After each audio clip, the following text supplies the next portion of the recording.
Hello बच्चों, नमस्ते, सत श्री अकाल, आदाब। मैं हूं डॉक्टर नीतीश शर्मा और मैं आपको पढ़ा रहा था human health and disease chapter. अभी तक बेटा हम लोग ने वायरस, बैक्टीरिया और फंगल डिजीज को पढ़ लिया है। ठीक है, अब हम लोग नेक्स्ट डिजीज कौन से पढ़ने जा रहे हैं बेटा? सॉरी, मैंने वायरस, बैक्टीरिया और हेलमेंट डिजीज को पढ़ लिया। अब हम लोग फंगल डिजीज पढ़ने जा रहे हैं। ठीक है, और इसके बाद प्रोटोजोल डिजीज पढ़ेंगे, जो लास्ट डिजीज का वो रहेगा, पार्ट रहेगा। ठीक है, तो अब हम लोग फंगल डिजीज पढ़ने आ रहे हैं, है ना। इससे पहले मैंने आपको हेलमेंट डिजीज पढ़ाई, और हेलमेंट डिजीज में कौन कौन सी डिजीज पढ़ाई? एस्केरियासिस और दूसरी बॉचेरिया बेंक्रॉफ्टी से होने वाली फाइलेरियासिस या एलिफेंटियासिस। ठीक है, दोनों में इलाज का तरीका क्या था? एल्बेंडाजोल या मेबेंडाजोल। ठीक, फिर उसके बाद हम लोग अब आते हैं इस पे, फंगल डिजीज पे। अच्छा, क्या आपको ये बात मालूम है कि हम लोग ने ह्यूमन में जब बैक्टीरियल डिजीज को डिस्कवर किया, उससे पहले हम लोग कौन सी डिजीज डिस्कवर की थी? तो उसके पहले हम लोग ने फंगल डिजीज डिस्कवर की। सही सोचा आपने कि सबसे पहले जब हम लोग डिजीज को डिस्कवर करना स्टार्ट किया, यानी डिजीज हम लोग को फाइंड आउट हुई, तो हम लोग बैक्टीरियल डिजीज जल्दी नहीं ढूंढ पाए थे, है ना। हम लोग ने सबसे पहले कौन सी डिजीज ढूंढी थी? Fungal disease. और फंगल डिजीज के बारे में लिखते हैं, डिटेल करते हैं थोड़ा सा। तो फंगल डिजीज बेटा जो होती है, उसमें आपको एक ही डिजीज पढ़नी, जिसका नाम है रिंग वर्म। क्या नाम बच्चों? Ring worm. ठीक है, तो हम लोग कौन सी डिजीज पढ़ने जा रहे हैं? रिंग वर्म को पढ़ने जा रहे हैं। आपने देखा होगा रिंग वर्म अक्सर लोगों को हो जाता है। अच्छा, रिंग वर्म के लिए हम लोग वर्ड यूज करते हैं टीनिया। टीनिया, और टीनिया का मतलब क्या होता है? वर्म। टीनिया मीन्स क्या होता है बेटा? वर्म। तो इसीलिए इसका नाम होता है रिंग वर्म। हालांकि ये वर्म से रिलेटेड डिजीज नहीं है, ये एक फंगल डिजीज है। ठीक, लेकिन हम लोग वर्ड यूज करते हैं रिंग वर्म, है ना। और वर्म का मतलब हो गया टीनिया, तो इसीलिए इसको हम लोग ने नाम क्या दिया? Ring worm disease. जबकि ये वर्म से होने वाली डिजीज नहीं है। ये बात आप बिल्कुल दिमाग में रखिएगा। कभी कभी क्या होता है, हम डिजीज का नाम सोच के हमको ये लगता है, अरे इसमें तो रिंग वर्म लिखा है, तो रिंग वर्म लिखा है, इसका मतलब ये वर्म से होने वाली डिजीज। लेकिन ये ऐसा है नहीं बेटा। ये कैसी डिजीज है? फंगल डिजीज है। तो रिंग वर्म का एक कॉमन नेम होता है जिसको हम लोग बोलते हैं टीनिया। ठीक, आगे स्टार्ट करते हैं। अब ये इसका पैथोजन क्या है बेटा? जैसा कि हम लोग हर डिजीज में पढ़ते हैं, तो इसका पैथोजन क्या होता है बेटा? इसका पैथोजन जो है तीन जेनरा यानी तीन जीनस से रिलेटेड है। उन जीनस को याद रखना है आपको। तो बाय थ्री जेनरा, कौन कौन से वो जेनरा बेटा? नंबर एक, इपिडर्मोफाइटॉन। इपिडर्मोफाइटॉन। ठीक, नंबर टू, ट्राइकोफाइटॉन। ट्राइकोफाइटॉन। और number three, epidermophyton, trichophyton, microsporum. Microsporum. ठीक, और इसको याद करने का मैं आपको तरीका भी बताऊंगा निमोनिक के थ्रू। ठीक है, शॉर्ट वीडियो डाल दूंगा मैं इनको याद करने का, क्योंकि आप कभी कभी कंफ्यूज हो जाते हो।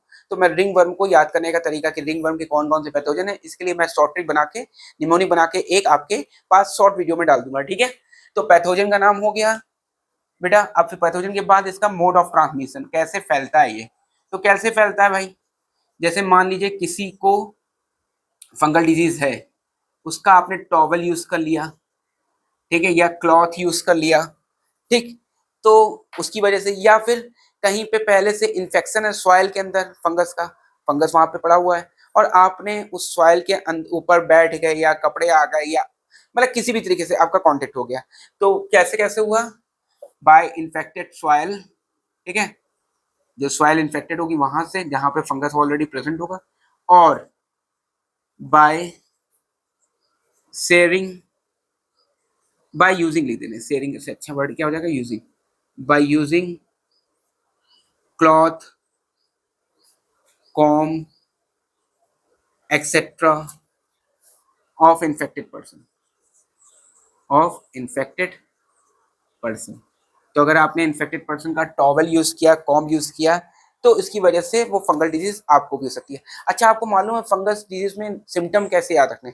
तो सिम्टम बड़े इजी याद हो जाएंगे भाई। देखो, कभी ना कभी आपकी लाइफ में आपको हो सकता है डेंड्रफ हुआ हो, सर में जो हो जाता है डेंड्रफ, जिससे बाल भी झड़ने लगते हैं। तो डेंड्रफ क्या है? एक प्रकार का फंगस है बेटा, फंगल इन्फेक्शन है। तो जब डेंड्रफ किसी को होता है, तो क्या होता है, जब आप यूं यूं बाल करते हो, तो छोटे छोटे छोटे छोटे व्हाइट कलर के जो स्किन होती है, सूखी सी स्किन, टूटी टूटी, वो झड़ने लगती है, नीचे आ जाती है। ठीक है, तो फंगल फंगल इन्फेक्शन आपको वैसे ही याद रखना। और खूब ईचिंग होती है सर में। ठीक, और ईचिंग के बाद क्या हो जाता है, वहां रेडनेस हो जाता है। तो आपको यहाँ पे भी ऐसे ही याद रखना है, इसमें भी छोटे छोटी ड्राई स्केली स्किन झड़ती रहती है। ठीक है, तो इसमें भी। अच्छा, दूसरा आपने रिंगवर्म को देखा होगा, लोगों के ऐड आता ना, बीटेक्स का और इन सब का, वो रिंग गार्ड का, जिसमें रिंग वर्म जैसा रिंग जैसा स्ट्रक्चर यहाँ बना देते हैं गोला गोला, कहते हैं जलता है चुभता है ना, तो किसमें जलन भी हो रही है और चुभन जैसा भी हो रहा है, साथ साथ वो ग्राइन रीजन पे हो जाता है। देखो ये फंगल इन्फेक्शन होता कहाँ पर है, जहाँ पे मॉइस्चर बहुत हो और जहाँ पे हीट डेवलप हो, यानी जहाँ पे आपका बॉडी का हिस्सा गर्म रहेगा और साथ साथ जहाँ पे पसीना भी आता रहेगा, तो वो जैसे गर्दन का फोल्ड, यहाँ पसीना इकट्ठा हो जाता है और गर्म भी रहता है, साइड्स में, ठीक है, एक्सिलर रीजन में, या जहाँ पे आप पैंट बांधते हो, ठीक है, तो उस जगह पे यानी कमर के हिस्से में, थाइस और जेनेटल ऑर्गन के बीच का रीजन जिसको हम लोग ग्रॉइन रीजन बोलते हैं। तो ग्रॉइन रीजन क्या होता है, नियर द जेनेटल ऑर्गन जो भी रीजन होते हैं उनको हम लोग ग्रॉइन रीजन बोलते हैं। तो इनके अलावा कहाँ पे फुट में हो जाएगा, तो फुट में ज्यादातर किसके होता है, जो एथलीट्स होते हैं, क्योंकि एथलीट बहुत ज्यादा फिजिकल एक्सर्शन करते हैं जिनकी वजह से उनको खूब पसीना आता है, और कहाँ और वो पसीना क्योंकि उनके सॉक्स में यानी मोजों में इकट्ठा होने लगता है। और जैसा कि मैंने आपको बताया फंगल इन्फेक्शन ज्यादातर कब होता है, जब मॉइस्चर और हीट दोनों आपस में क्लब कर जाए, यानी मॉइस्चर हीट जो है वो सपोर्ट करते हैं। अब आगे हम लोग इसके आते हैं किस कहाँ बेटा, मोड ऑफ ट्रांसमिशन के बाद साइन एंड सिम्टम्स पर, किस पे आ जाते हैं, साइन एंड सिम्टम। तो साइन एंड सिम्टम लिखते हैं, ठीक। अब देखिए साइन एंड सिम्टम्स में जैसे कभी ना कभी आपको याद भी मैं करा दूंगा अभी, ठीक, कि कैसे आपको याद करना है साइन एंड सिम्टम्स, ठीक है। तो साइन एंड सिम्टम्स में पहले मैं लिख देता हूं, तो dry scaly skin, scaly skin, ठीक, उसके अलावा सीवियर इचिंग, सीवियर इचिंग, उसके अलावा रेडनेस, ठीक है, ये सब तो सिम्टम मिलेंगे मिलेंगे। और क्या होगा बेटा, तो ये सिम्टम याद कैसे करोगे आप, देखो बच्चों, आप कभी ना कभी जिंदगी में किसी ना किसी को डैंड्रफ होता ही है, आपको नहीं होगा तो आपके कहीं जानने वालों को किसी को हो जाता है, ठीक है। तो जब डैंड्रफ होता है तो क्या होता है, डैंड्रफ में आपने देखा होगा जब सर को यूं यूं करो बालों को, तो खूब सारे व्हाइट कलर के छोटे छोटे पार्ट्स जो होते हैं वो नीचे गिरने लगते हैं, बिल्कुल जैसे लगता है आइस गिर रही है, हालांकि आइस नहीं होती, वो डैंड्रफ होता है, ठीक है। तो वो जो छोटे छोटे पार्ट गिर रहे होते हैं वो क्या होती है, वो हमारी स्किन का डेड पार्ट होता है, जो कि फंगल इन्फेक्शन की वजह से ऊपर की सुपरफिशियल जो स्किन होती है वो टूट टूट के नीचे आ रही होती है, ठीक है। तो उसी को मैंने लिखा है ड्राई स्केली स्किन, यानी डैंड्रफ समझ लो एक प्रकार से, है ना। दूसरा क्या हो गया, उसमें खूब खुजली होने लगती है आपको, तो सीवियर इचिंग, और जब खूब खुजली करेंगे तो वहाँ स्क्रैचिंग होगी, स्क्रैचिंग की वजह से क्या हो जाएगा बेटा, वहां पे रेडनेस, तो सिम्टम याद हो रहा होगा, ठीक। फिर इसके अलावा जो है जो फंगस होता है वो फंगस को कौन सपोर्ट करता है, तो heat and moisture, heat and moisture supports the fungal growth, supports the fungal growth। तो फंगस की ग्रोथ करने के लिए कौन उसको सपोर्ट करता है बेटा, हीट एंड मॉइस्चर। तो नोट डाउन कर लो पहले इतना जल्दी, तो इतना नोट कर लिया होगा आप लोगों ने साइन और सिम्टम फिगर, ठीक है। तो साइन सिम्टम समझ में आ गया, डैंड्रफ जैसे होता है उसको याद रखना कि खूब ड्राई स्केली स्किन लीजन्स, उसके अलावा खूब इचिंग, और उसके अलावा खूब इचिंग से खूब रेडनेस। फिर देखो सारे सिम्टम एक दूसरे से कोरिलेटेड हैं, अगर आप थोड़ा ध्यान दोगे तो आपको सिम्टम रटने नहीं पड़ेंगे। साथ साथ हीट और मॉइस्चर किसको सपोर्ट करता है, फंगल ग्रोथ को। अब हम लोग आ जाते हैं टाइप पर, कि कौन कौन से टाइप होते हैं बेटा, तो टाइप ऑफ रिंग वर्म इनको पढ़ते हैं। तो रिंग वर्म के कौन कौन से टाइप होते हैं, तो सबसे, वैसे तो कई टाइप के होते हैं, मैं कुछ स्पेशल टाइप आपके लिए लिख दे रहा हूँ यहाँ पे। पहला टाइप होता है, देखो नाम टीनिया ही रखना है, ठीक है, टीनिया। और टीनिया पहला हो गया कैपेटिस, कैपेटिस। देखो टीनिया कैपेटिस जब किसी को स्कैल्प के ऊपर यानी सर के ऊपर, है ना, डेंड्रफ के फॉर्म में या वैसे किसी ड्राई स्केली लीजन्स यानी रिंगवर्म बन जाए, तो अगर सर के ऊपर हो रहा है बालों के अंदर, तो उसको बोलते हैं टीनिया कैपेटिस, ठीक है। तो रिंगवर्म इन्फेक्शन कहाँ पे हो जाए बेटा, ringworm occurs in scalp region, scalp, ठीक है। तो स्कैल्प रीजन में हो जाएगा तो उसको हम लोग क्या बोलेंगे, टीनिया कैपेटिस। दूसरा क्या होता है,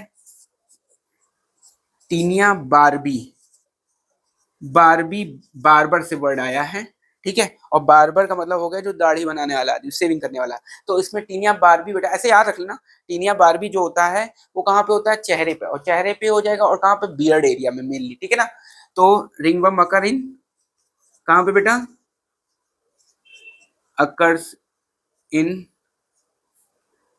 beard area of face, beard area of face, ठीक। फिर उसके बाद तीसरा कौन सा है, टीनिया इंगम, GUIUM। अगर किसी को कहाँ पे हो जाए, नेल्स में, नेल्स में भी फंगल इन्फेक्शन होता है, ठीक है। तो रिंग वर्म अकर या fungal infection, fungal growth occur in nails region, ठीक है। Fungal growth occurs in nail region. तो अगर नेल्स में हो जाएगा तो हम लोग उसको टीनिया अनिगमम बोलेंगे, ठीक है, नेल एरिया। फिर चौथा कौन सा है बेटा, टीनिया बारबी हो गया, कैपेटिस हो गया, एनगेम हो गया, और एक टीनिया और होता है, मैं दो टीनिया और बच्चे भी, एक टीनिया पेडिस होता है और एक टीनिया क्रूइस होता है। टीनिया क्रूइस, तो टीनिया क्रूइस कहाँ होता है, अगर फंगल इन्फेक्शन हो जाए नियर द जेनाइटल ऑर्गन, यानी कहाँ पे, ग्राइन रीजन में। Fungal infection near genital organ, ठीक है, ये इसी को क्या बोलते हैं, ग्राइन रीजन। अगर यहाँ पे हो जाए फंगल इन्फेक्शन तो उसको हम लोग क्या बोलते हैं, टीनिया क्रूइस। और पांचवा जो होता है वो होता है टीनिया पेडिस। क्या होता है बच्चों, टीनिया पेडिस। टीनिया पेडिस को ही हम लोग बोलते हैं एथलीट फुट डिजीज। क्यों बोलते हैं एथलीट फुट डिजीज, अभी बता रहे उसका रीजन। तो टीनिया पेडिस, देखो पेडिस वर्ड आया पेडिक्योर, जैसे जो फीमेल होती हैं वो ब्यूटी पार्लर नहीं जाती है मैनिक्योर पेडिक्योर कराने, तो मैनिक्योर मतलब हाथ की क्योर करना, पेडिक्योर मतलब पैर की क्योर, मतलब पैर को साफ साफ करना, बिल्कुल जो भी करवाती होंगे, I don't know about that, ठीक है। तो पेडिस का मतलब पैर हो गया और टीनिया मतलब फंगस हो गया। तो फंगल इन्फेक्शन कहाँ हो जाएगा, पैरों में। पैरों में किनके ज्यादातर होता है, एथलीट्स के। क्यों एथलीट्स के ही होता है ज्यादातर, उसका रीजन है भाई, देखो एथलीट दौड़ भाग करते हैं, खूब दौड़ लगाते हैं, फिजिकल एक्सर्शन देते हैं, उसकी वजह से उनके सॉक्स यानी मोजों में क्या हो जाता है, खूब पसीना बहने लगता है, साथ साथ बॉडी हीटअप हो जाती है, तो पैर भी हीटअप हो जाएगा क्योंकि जूतों के अंदर है, तो और ज्यादा। तो हीट और मॉइस्चर किसको सपोर्ट करते हैं, वो सपोर्ट करते हैं फंगल इन्फेक्शन को। इसी वजह से बच्चों क्या हो जाता है इसके अंदर, जो एथलीट्स के फुट होते हैं उनके टोज के बीच बीच में, है ना, टोज के बीच में फंगल इन्फेक्शन होने लगता है। तो क्योंकि ज्यादातर एथलीट्स में होता है इसीलिए टीनिया पेडिस का दूसरा नाम क्या हो गया, एथलीट फुट डिजीज। तो फंगल इन्फेक्शन कहाँ हो जाएगा बेटा, fungal growth occurs in foot and near the toe and in between the toe, इसीलिए इसको क्या बोलते हैं हम लोग, एथलीट फुट डिजीज भी, इन बिटवीन द टो, ठीक है, टोज।